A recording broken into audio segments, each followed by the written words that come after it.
a question that our guy Kid Hafey mentioned that I actually was going to ask you at some point. I wasn't sure it was going to be today, but no better time than the present. How do you feel about being the measuring stick between Terrence Crawford and Errol Spence?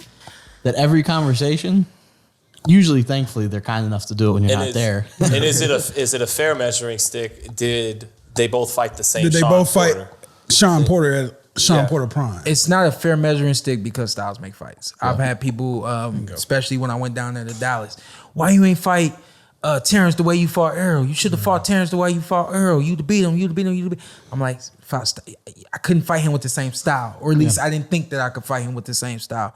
And I really wouldn't say so. I mean, with Errol, we trained to do everything. We always train to do everything, but I think with Terrence, we trained to do everything, but we knew that there were specific things that we needed to set up, for the sake of words. And not that we didn't need to set them up with Errol, it just, the fight just was a little bit different because of who we were fighting. They don't fight the same. Yeah. And with that being said, I don't think that I'm a fair measuring stick because neither of them fight like me. So if you look at Errol, you say, well, Errol couldn't handle this, couldn't handle that. Terrence couldn't handle this, couldn't handle that. They don't fight each other. They wouldn't fight. Terrence wouldn't come to the ring fighting like me, and neither would Errol. So it's definitely it's humbling, you know, when people talk about it, but I'm like not as humbling in that case when it's like, hey, he got knocked out by Terrence Crawford. Because you get that too, you know, like, and that's what I think. He stood up to Errol's best punch, but then he got stopped by Terrence. That's what Tyson, his quote was pretty much, well, you know, look what happened when they both fought Shawn Porter. Yeah. Look what one did. Look what the other did. Which I'm not sure it's fair. And I also there's just like swirling narratives of, you know, this happened and this happened. Oh, well, Shawn Porter, he was halfway out. He was only, you know, a foot in boxing. He was going to retire anyway. Oh, he's Terrence Crawford's friend, so he didn't. The great part about it is like I never know. I like to equate the biggest fights in boxing to the Super Bowl. Okay. And I think on any given night, any given Sunday, one or the other team can win. And it's always, you see in the Super Bowl, it's always about moments. And the same thing for boxing. At the elite level, at the highest level, it's all about moments. And I think Errol was able to capitalize on one moment, whereas I gave Terrence a couple of moments, and he was able to capitalize on a couple of moments, you know? So I don't think it was really so much me having one foot out, in and out, so on and so forth. I think it was simply the moment.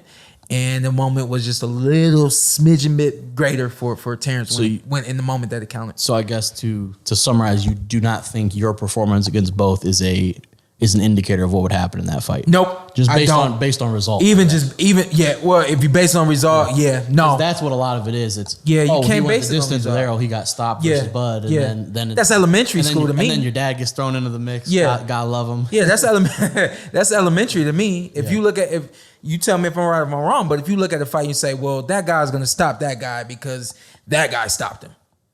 That's elementary. Joe Frazier beat Muhammad Ali. Yeah. And so, you know, George Foreman knocks out Joe Frazier. So clearly George Foreman is going to knock out Muhammad Ali. But nope. It also is very important to mention this, and I can't stress this enough. You could be a fan of both of them, to be honest with you. You could be a fan of Terrence Crawford and Errol Spence Jr.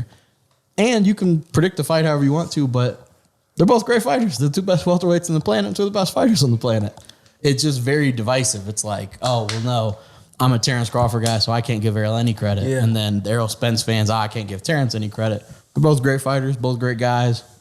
And during that press run, you know who somebody told me was going to be the most talked about people in that press conference is Shawn Porter and Kenny Porter. They're going to bring them up all day long.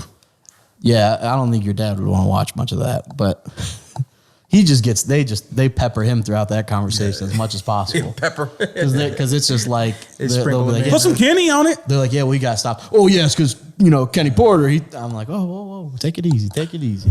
What's up? I'm Showtime Shawn Porter. I'm Ed. Follow me on IG, Ed with 2 T's. Let's do it. Let's do it again. All right. Just introduce yourself. Okay. And then you tell them what to do. I'm Showtime Shawn Porter. I'm Anthony Brenagh. Carson Merk. Like, subscribe, comment. This is the Porter Way.